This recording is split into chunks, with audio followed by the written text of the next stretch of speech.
जब पूरी दुनिया कोरोना महामारी से लड़ रही है तो लगातार चीन अपने पड़ोसी देशों के साथ विवाद को बढ़ा रहा है।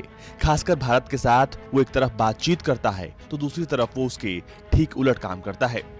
पर यह सब महज एक इत्तेफाक नहीं बल्कि एक सोची समझी साजिश है। चीन की इस रणनीति का पूरा विश्लेषण आपको इस खबर में मिलेगा।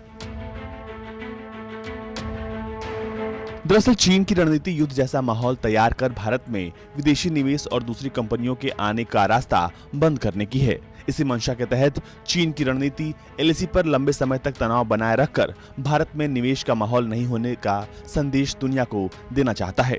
दरअसल भारत और चीन के बीच एलएसी पर तनाव की वजह कोरोना के कारण उपजे नए वैश्विक हालात हैं। इस मोर्चे पर न सिर्फ चीन दुनिया के कई बड़े देशों के निशाने पर है बल्कि उसके खिलाफ वैश्विक स्तर पर ताकतवर देशों की गोलबंदी भी शुरू हो गई है।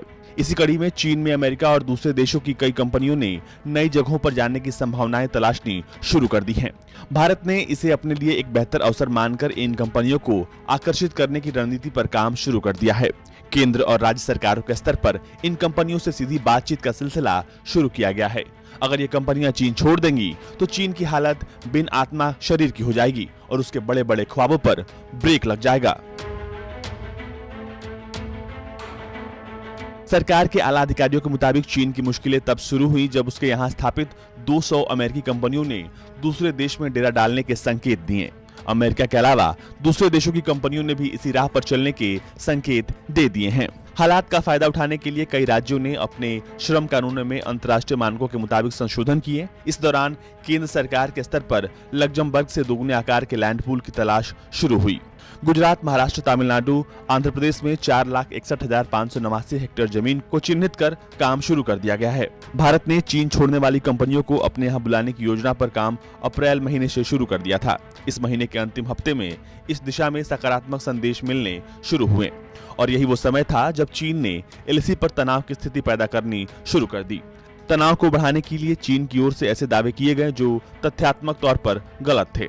इस दौरान दोनों देशों के बीच तनाव बढ़ने का कोई कारण नहीं था। भारत को वॉर जोन के रूप में प्रचारित करने के लिए चीन ने पाकिस्तान और नेपाल को भी अपने प्लान में शामिल किया है। इसको ऐसे समझिए कि एलएसी पर चीन के साथ जारी तनाव के बीच पाकिस्तान एलओसी पर सीज फायर का लगातार उल्लंघन कर रहा है, तो दूसरी तरफ नेपाल विवादित और बिना आधार के भारतीय भूभाग पर दावा जताने के बाद तनाव का संदेश देने के लिए बांधों के मरम्मत कार्य पर रोक लगा रहा है। ब्यूरो रिपोर्ट, भारत तक।